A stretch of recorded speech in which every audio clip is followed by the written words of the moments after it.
Hello and welcome to another Atypical Philosopher video where I'm going to talk about religion and not the Ukraine war. I'm going to talk about the demographics of religion and some news that's just come out based on some research that the Census has brought about. Census was done not particularly recently, it just takes a long time for these results to be pulled together and analysed. So I think this was a census in 2021. I think it might have been, and yeah, it just takes a very long time for them to take in all the millions of bits of data and then analyze them and come up with the conclusions. Anyway, census data suggests that the UK faces a non-religious future, say campaigners. So under 40s in England and Wales are more likely to declare no religion, no Christianity for the first time. I'm just going to pick out a few claims that are made or a few bits of news that the Guardian here reports on this census data. So the striking census findings, which also show more than 50% of 20-somethings are not religious compared to 37% a decade ago, are expected to fuel debate over whether state schools should still be required to provide broadly Christian daily worship and the role of the Church of England in Parliament. And this is because more people under the age of 40 now declare no religion than profess to being a Christian, which is the first time a UK's dominant religion has been pushed into second place by any group. So the non-religious are, there are more non-religious people than Christians in that particular segment. And we'll look at the data in a second as it's represented graphically. It's quite useful. The Guardian put together some data for that or some graphs. So previous decades have shown that we can see the decline fairly consistently of Christianity over time. So in the two previous decades, when the ONS, the Office for National Statistics, asked the voluntary question on religion, Christianity came out on top as a proportion of every single age group, but in almost a complete reversal of the picture seen a decade ago. So this is only one decade, and we've seen quite a big shift. There are now 9.8 million Christians aged under 40, but 13.6 million people with no religion. Campaigners for non-religious people said the figures, quote, make plain that the UK faces a non-religious future and called on the government to adjust public policy and renegotiate the place of religion in or belief in today's society. So there's a couple of things going on here, which is, yes, there's a shift to non-religiosity in the country, and that's particularly so with younger people. As you get older, and we'll see that in a second, but then it's like, well, what do we do with this? Because at the moment, religion has a privileged position in UK society. So something like 37% of our primary schools, so up to the age 11, are faith schools. So they're like Church of England schools, Catholic schools, Islamic schools, Jewish schools, right? And the problem there is people think that, say, let's look at the Catholic diocese, like your local Catholic diocese in the UK. People think that because it's a Catholic faith school, that the Catholic diocese is therefore paying for that school. But it's entirely incorrect, right? And here's for why. And I know this very intimately, okay, having worked in say Catholic schools and so on and so forth. The Catholic diocese will pay for 10% of a new build that a school does. So if they say, right, we're going to build a new ICT suite, there's going to be a new building, the Catholic diocese will stump up 10% of that. However, at the same time, the Catholic diocese will take money out of the school budget and ask that the school get that money from parents. So usually a primary school will say something like every parent has to give £10 per child per term. So that's 30 quid a year to go to the diocese so that the diocese can pay for 10% of the new building.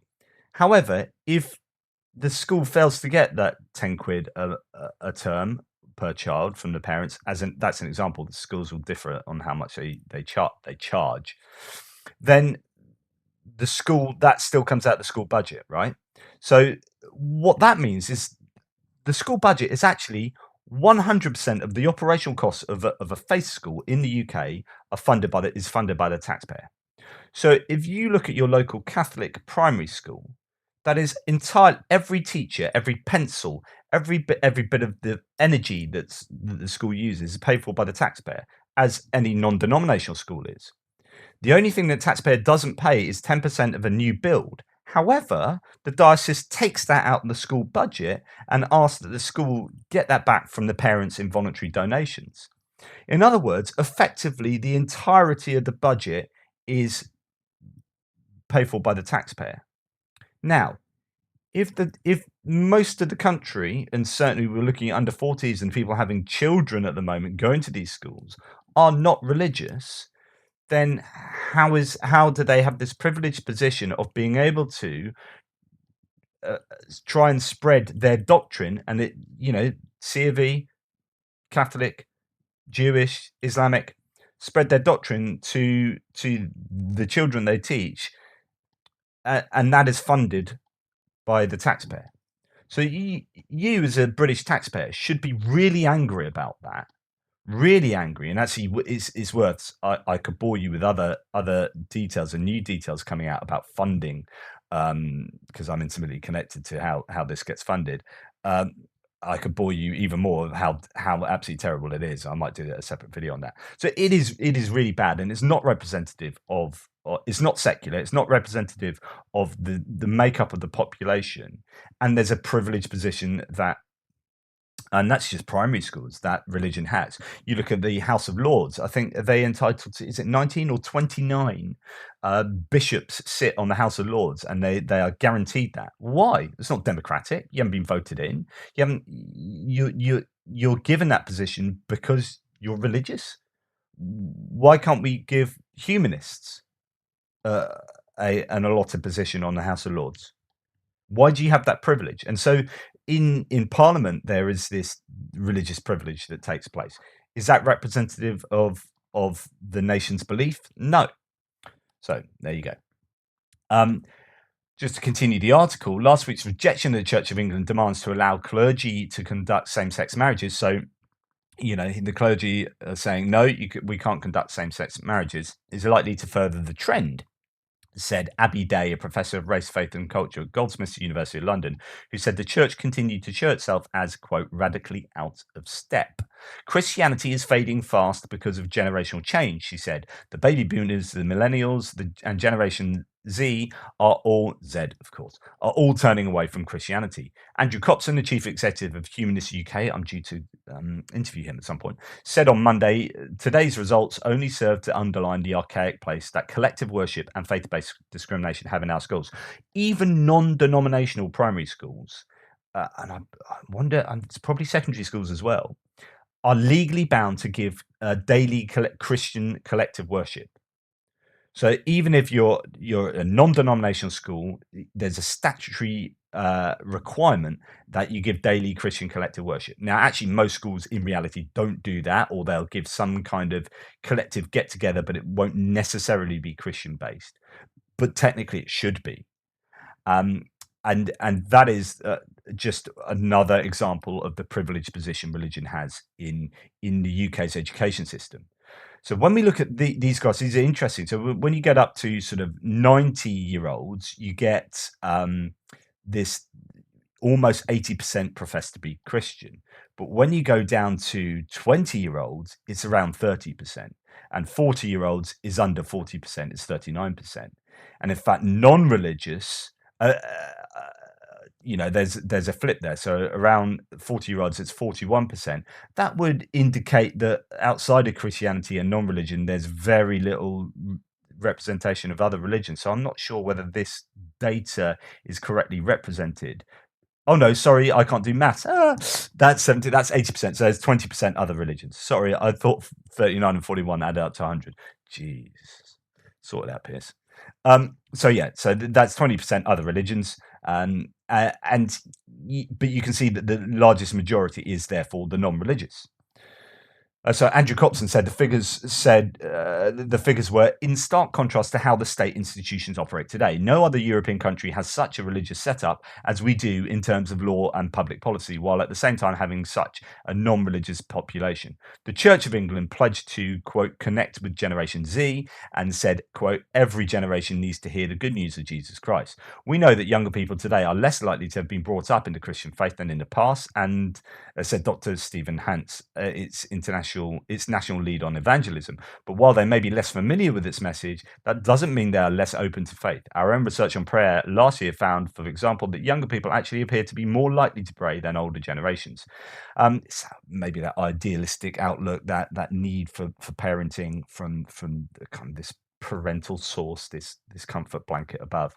Um, Perhaps, but I haven't really looked into that. It is interesting that a lot of this, it's not to do with religious content. Whether you're a humanist or a religious person, generally, more so for religious, is to do with your parents. You end up being Christian because your parents are Christian. But as that gets chipped away over time, then you're less and less likely to become a Christian because your parents are, because your parents are less likely to be Christian. So there's continual trend that's chipping away at the religiosity of British households. Um, yeah. The ONS has said, Office of National Statistics, an aging population for those who identified as Christian and fewer people who identified this way in younger age groups are both factors that have contributed to the overall decrease in this group.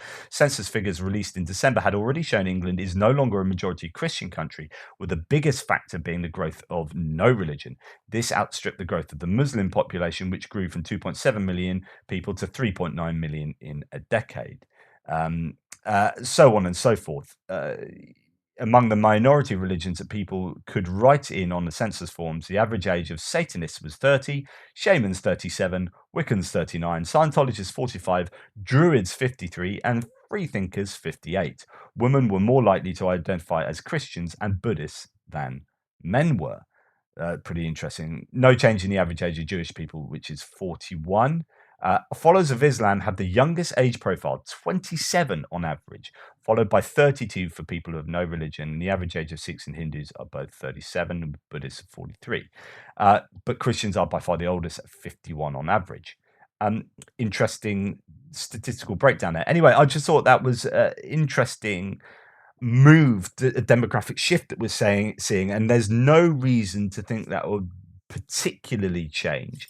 Like, it's interesting. You can see this bulge in those under 20 and those who are sort of teenagers and children, because they'll be going to school and told, hey, we're going to teach you all this stuff, you're Christian, and following their parents and all sorts, and then as they get older they start sort of, that might start dropping off. But it'll be interesting to see what the data does, whether these trends hold out for the next 10 years. It looks likely that they will. I don't seem to think there'd be any reason to think they won't, especially as these older generations die off and you'll start replacing that with people who are less and less religious. And as this down here moves upwards, you're going to continue, I think, seeing a much greater lack of religiosity in the UK population.